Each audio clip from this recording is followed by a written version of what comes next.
ನಮಸ್ತೆ, welcome back to my YouTube channel. Friends, ಎಲ್ಲರೂ ಹೇಗಿದ್ದೀರಾ? ಹೋಪ್ ನೀವೆಲ್ಲ ಚೆನ್ನಾಗಿದ್ದೀರಾ ಅಂತ ಅಂದ್ಕೊಂಡಿದ್ದೀನಿ. ಇವತ್ತಿನ ಈ ವಿಡಿಯೋದಲ್ಲಿ ರಥಸಪ್ತಮಿ ಹಬ್ಬ ಯಾವತ್ತು ಬಂದಿದೆ, ರಥಸಪ್ತಮಿಯ ಸಂಪೂರ್ಣ ಪೂಜಾ ವಿಧಾನ ಏನು, ಸೂರ್ಯ ದೇವರಿಗೆ ಹಚ್ಚಬೇಕಾದ ವಿಶೇಷ ದೀಪ, ಸೂರ್ಯನಿಗೆ ಪ್ರಿಯವಾದ ನೈವೇದ್ಯ, ಪೂಜೆಯ ಸಮಯದಲ್ಲಿ ಹೇಳಬೇಕಾದ ಮಂತ್ರ, ಯಾವ ರಂಗೋಲಿ ಬಿಡಿಸಬೇಕು, ಸೂರ್ಯ ದೇವರಿಗೆ ಇಷ್ಟವಾದ ಹೂವು, ಯಾವ ಶುಭ ಸಮಯದಲ್ಲಿ ಪೂಜೆ ಮಾಡಬೇಕು, ಎಲ್ಲವನ್ನೂ ಇವತ್ತಿನ ಈ ವಿಡಿಯೋದಲ್ಲಿ ವಿವರವಾಗಿ ತಿಳಿಸ್ಕೊಟ್ಟಿದ್ದೀನಿ. ಇವತ್ತಿನ ಈ ವಿಡಿಯೋ ನಿಮ್ಮೆಲ್ರಿಗೂ ಇಷ್ಟ ಆದರೆ ವಿಡಿಯೋಗೆ ಒಂದು ಲೈಕ್ ಮಾಡಿ. ಹಾಗೆ ಇನ್ನೂ ಯಾರೆಲ್ಲ ನಮ್ಮ ಚಾನಲ್ನ ಸಬ್ಸ್ಕ್ರೈಬ್ ಮಾಡ್ಕೊಳ್ದಲೇ ನೋಡ್ತಾ ಇದ್ದೀರಾ, ಹೊಸಬ್ರು ಯಾರಾದರೂ ನಮ್ಮ ಚಾನಲ್ನ ನೋಡ್ತಾ ಇದ್ರೆ ದಯವಿಟ್ಟು ನಮ್ಮ ಚಾನಲ್ನ ಸಬ್ಸ್ಕ್ರೈಬ್ ಮಾಡ್ಕೊಂಡು ನೋಡಿ ಅಂತ ಹೇಳ್ತಾ ಬನ್ನಿ ವಿಡಿಯೋ ಕಂಟಿನ್ಯೂ ಮಾಡೋಣ. ಈ ವರ್ಷ ರಥಸಪ್ತಮಿಯ ಹಬ್ಬ ಭಾನುವಾರ ಜನವರಿ 25ರಂದು ಬಹಳ ಶ್ರೇಷ್ಠವಾಗಿ ಬಂದಿದೆ. ಮೊದಲು ರಥಸಪ್ತಮಿಯ ಮಹತ್ವ ಏನು ಅಂದರೆ, ಈ ದಿನ ಅಂದರೆ ರಥಸಪ್ತಮಿಯ ದಿನ ಸೂರ್ಯ ದೇವರು ತಮ್ಮ 7 ಕುದುರೆಗಳ ರಥದಲ್ಲಿ ಉತ್ತರಾಯಣದ ಮಾರ್ಗದಲ್ಲಿ ಸಂಚರಿಸುತ್ತಾರೆ ಎಂದು ನಂಬಲಾಗಿದೆ. ಈ ದಿನ ಸೂರ್ಯನ ಆರಾಧನೆ ಮಾಡಿದರೆ ಆರೋಗ್ಯ, ಐಶ್ವರ್ಯ ಮತ್ತು ಆಯುಷ್ಯ ವೃದ್ಧಿಯಾಗುತ್ತದೆ. ನಾವು ಈ ರಥಸಪ್ತಮಿಯ ದಿನ ಅಂದರೆ ಮಾಘ ಮಾಸದ ದಿನ ಬರುವಂತಹದ್ದು, ಮಾಘ ಮಾಸ ಆರಂಭವಾದ 7ನೇ ದಿನವನ್ನು ಸಪ್ತಮಿಯಾಗಿ ಆಚರಣೆ ಮಾಡ್ತೀವಿ. ಅದನ್ನು ರಥಸಪ್ತಮಿಯಾಗಿ ಈ ದಿನದಿಂದ ಸೂರ್ಯನು ಹೊಸ ರಥವನ್ನು ಹೇರಿ ಸಂಚರಿಸ್ತಾನೆ ಅನ್ನುವಂತಹ ಪ್ರತೀತಿ ಕೂಡ ಇದೆ. ಅಂದರೆ ಅವನು ಹುಟ್ಟಿದಂತಹ ದಿನ ಅವನ ಜನ್ಮದಿನವಾಗಿದೆ.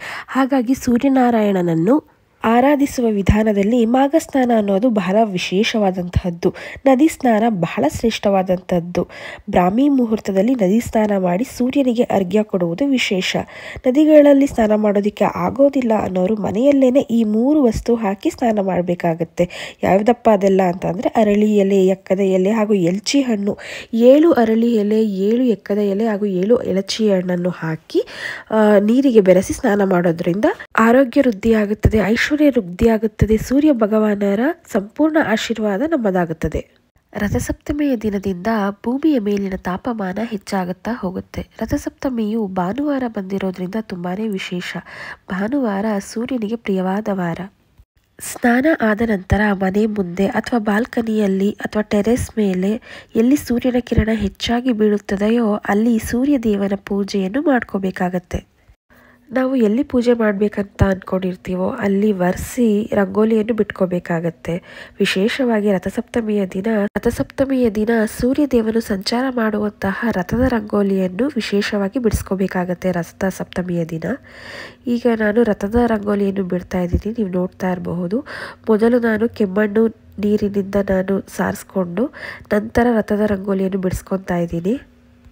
ಸಗಣಿಯಿಂದ ಆದರೂ ಸಾರಿಸ್ಕೊಂಡು ರಂಗೋಲಿನ ಬಿಡಿಸ್ಕೋಬಹುದು. ನೀವು ನೋಡ್ತಾ ಇರಬಹುದು ನಾನು ಯಾವ ರೀತಿ ರಥದ ಚಿತ್ರನ ಬಿಡಿಸ್ಕೊತಾ ಇದ್ದೀನಿ ಅಂತ. ಚುಕ್ಕಿನ ಇಟ್ಟು ಸಿಂಪಲ್ ಆಗಿ ನಾನು ರಥದ ರಂಗೋಲಿನ ಬಿಡಿಸ್ಕೊತಾ ಇದ್ದೀನಿ. ನಿಮಗೆ ಯಾವ ರೀತಿ ಬರುತ್ತೋ ಅದೇ ರೀತಿ ರಥದ ರಂಗೋಲಿನ ಬಿಡಿಸ್ಕೊಬೋದಾಗತ್ತೆ. ನೀವು ಬೇಕಿದ್ರೆ ಇನ್ನೂ ದೊಡ್ಡದಾಗಿ ರಥದ ರಂಗೋಲಿನ ಬಿಡಿಸ್ಕೊಬಹುದು ಅಥವಾ ಚುಕ್ಕಿನ ಹಿಡ್ದಲೇನೆ ಇನ್ನೂ ಸಿಂಪಲ್ ಆಗಿ ರಥದ ರಂಗೋಲಿನ ಬಿಡಿಸ್ಕೊಬೋದಾಗತ್ತೆ. ರಥದ ರಂಗೋಲಿ ಬಿಡಿಸೋದು ಕಷ್ಟ ಅನ್ನೋ ಪಕ್ಷದಲ್ಲಿ ಸೂರ್ಯನ ಬಿಂಬವನ್ನು ಬಿಡಿಸಿ ಸಹ ನಾವು ಪೂಜೆಯನ್ನು ಮಾಡ್ಕೋಬಹುದು. ನಾನು ಮೊದಲೇ ಹೇಳಿದಾಗೆ 2026ರ ರಥಸಪ್ತಮಿಯು ಜನವರಿ 25 ಭಾನುವಾರದಂದು ಆಚರಿಸ್ತಾರೆ. ಸೂರ್ಯ ದೇವನಿಗೆ ಮೀಸಲಾದ ಈ ಪ್ರಮುಖ ಹಿಂದೂ ಹಬ್ಬನ ಸೂರ್ಯ ಜಯಂತಿ ಅಂತಲೂ ಕರೀತಾರೆ. 2026 ರಥಸಪ್ತಮಿಯ ವಿಶೇಷ ಮತ್ತು ಮಹತ್ವ ಏನಪ್ಪಾ ಅಂತ ಅಂದರೆ, ಈ ದಿನ ರವಿ ಯೋಗ, ಸರ್ವಾರ್ಥ ಸಿದ್ಧಿ ಯೋಗ, ಸಿದ್ಧ ಯೋಗ ಮತ್ತು ಸಾಧ್ಯ ಯೋಗಗಳಂತಹ ಅಪರೂಪದ ಶುಭ ಯೋಗಗಳು ಇರುವುದರಿಂದ ಈ ದಿನಕ್ಕೆ ಹೆಚ್ಚಿನ ಮಹತ್ವವಿದೆ. ಸೂರ್ಯ ದೇವನು 7 ಕುದುರೆಗಳ ರಥದ ಮೇಲೆ ಉತ್ತರ ಗೋಳಾರ್ಧದ ಕಡೆಗೆ ಪ್ರಯಾಣ ಬೆಳೆಸುವ ದಿನವಿದು. ರಥಸಪ್ತಮಿಯಂದು ಸೂರ್ಯನಿಗೆ ಪೂಜೆ ಸಲ್ಲಿಸುವುದರಿಂದ ಎಲ್ಲ ಆರೋಗ್ಯ ಸಮಸ್ಯೆಗಳು ನಿವಾರಣೆಯಾಗುತ್ತದೆ, ಹಾಗೆ ದೀರ್ಘಾಯುಷ್ಯ ಮತ್ತು ಮಾನಸಿಕ ನೆಮ್ಮದಿ ದೊರೆಯುತ್ತದೆ ಎಂದು ನಂಬಲಾಗಿದೆ. ದಕ್ಷಿಣ ಭಾರತದೆಲ್ಲ ಕಡೆಯೂ ಅಂದರೆ ಈ ದಿನ ರಥಸಪ್ತಮಿಯ ದಿನ ವಿಶೇಷವಾಗಿ ರಥೋತ್ಸವಗಳು ಮತ್ತು ದೇವಸ್ಥಾನಗಳಲ್ಲಿ ಸೂರ್ಯನಿಗೆ ವಿಶೇಷ ಪೂಜೆಗಳನ್ನು ಮಾಡಲಾಗುತ್ತದೆ. ಮಾಘ ಮಾಸದ ಶುಕ್ಲ ಪಕ್ಷದ ಸಪ್ತಮಿಯಂದು ರಥಸಪ್ತಮಿಯನ್ನು ಆಚರಿಸ್ತೀವಿ.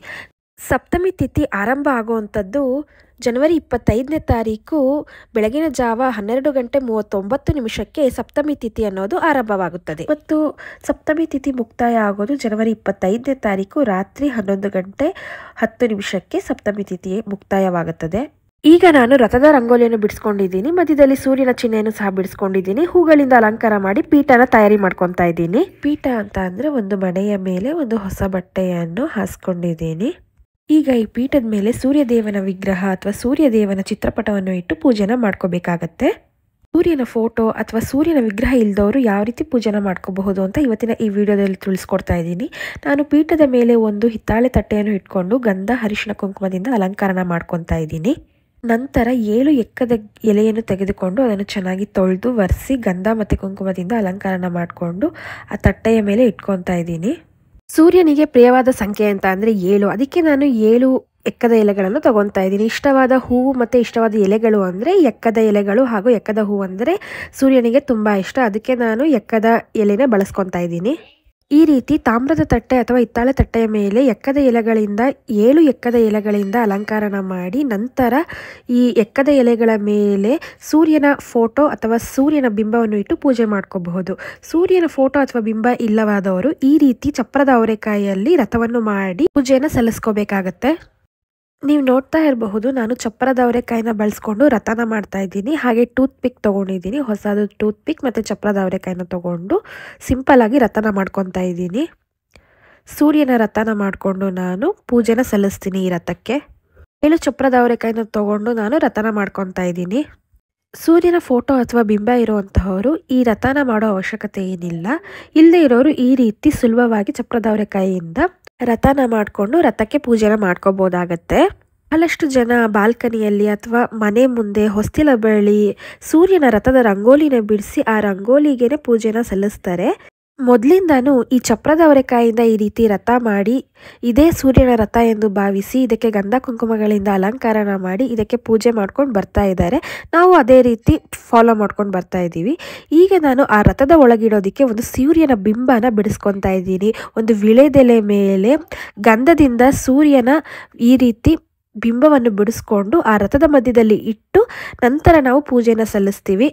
ನನ್ನ ಹತ್ರ ಸೂರ್ಯದೇವನ ಫೋಟೋ ಇಲ್ಲದೆ ಇರೋ ಕಾರಣ ಈ ರೀತಿ ನಾನು ಸೂರ್ಯದೇವನಿಗೆ ರಥಸಪ್ತಮಿಯ ದಿನ ಪೂಜೆನ ಸಲ್ಲಿಸ್ಕೊತಾ ಇದ್ದೀನಿ. ಯಾರ ಹತ್ರ ಸೂರ್ಯನ ಫೋಟೋ ಅಥವಾ ಸೂರ್ಯನ ಬಿಂಬ ಇರೋದಿಲ್ವೋ ಇದೇ ರೀತಿ ಪೂಜೆನ ಮಾಡ್ಕೋಬೇಕಾಗತ್ತೆ. ನೀವು ನೋಡ್ತಾ ಇರ್ಬೋದು, ನಾನು ತಾಮ್ರದ ತಟ್ಟೆಯ ಮೇಲೆ 7 ಎಕ್ಕದ ಎಲೆಗಳನ್ನು ಇಟ್ಟಿದ್ದೀನಿ. ಅದರ ಮೇಲೆ ಸೂರ್ಯನ ಬಿಂಬ ವಿಳೆದೆಲೆ ಮೇಲೆ ಬಿಡಿಸಿರುವಂಥ ಸೂರ್ಯನ ಬಿಂಬ ಇಟ್ಟು ಅದರ ಮೇಲೆ ನಾನು ರಥನ ಇಟ್ಟು ರಥದಲ್ಲಿ ಸೂರ್ಯ ಇದ್ದಾನೆ ಎಂದು ಭಾವಿಸಿ ಪೂಜೆನ ಮಾಡ್ಕೊತಾ ಇದ್ದೀನಿ. ಈಗ ನಾನು ಕಣಗಲೆ ಹೂವು ಮತ್ತು ಸೇವಂತಿಗೆ ಹೂವಿನಿಂದ ಅಲಂಕಾರನ ಮಾಡ್ಕೊತಾ ಇದ್ದೀನಿ.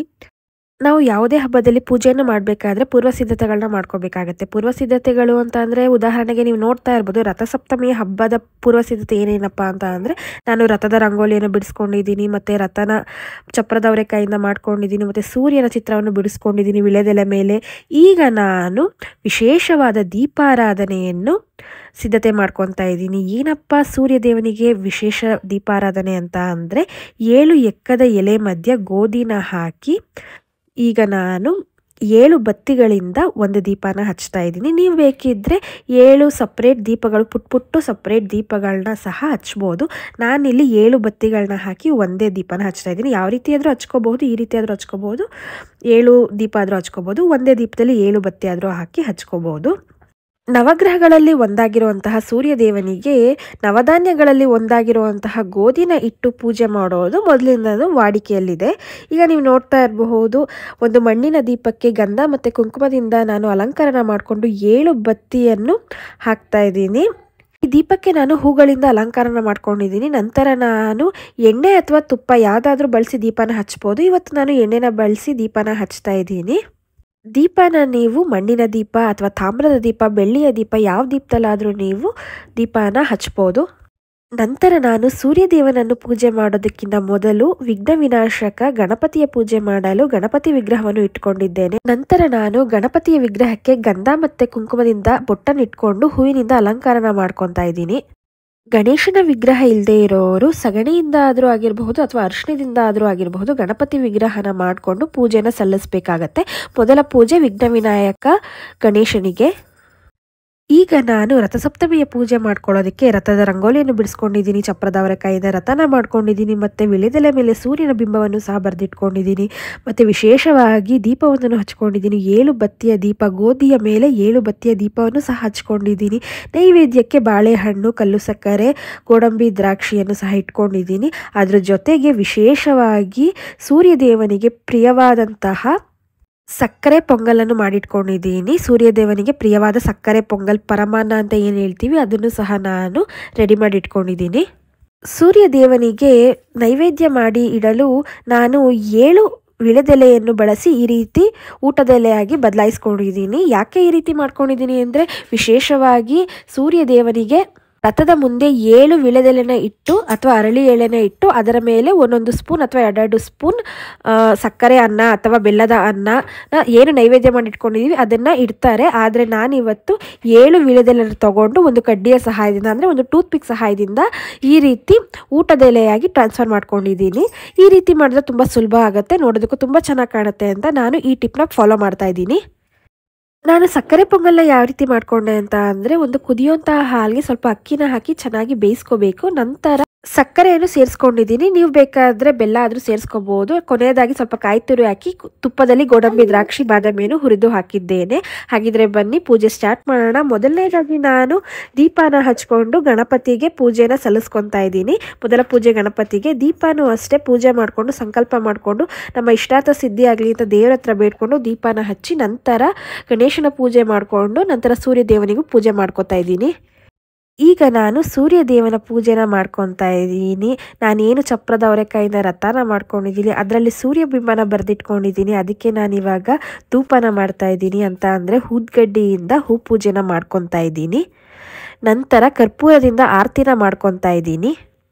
ಕರ್ಪೂರದಿಂದ ಆರತಿನ ಮಾಡಾದ್ಮೇಲೆ ನೈವೇದ್ಯನ ದೇವರಿಗೆ ಸಮರ್ಪಿಸ್ತಾ ಇದ್ದೀನಿ. ಯಾವ ರೀತಿ ಅಂತ ಅಂದರೆ, ಉದ್ದರಣೆಯಲ್ಲಿರೋ ನೀರನ್ನು ತೆಗೆದುಕೊಂಡು ಒಂದು ಹೂವಿಂದ 3 ಸಲ ಈ ರೀತಿ ಸುತ್ತಿ ದೇವರಿಗೆ ಈ ರೀತಿ ಬಿಡಬೇಕಾಗತ್ತೆ.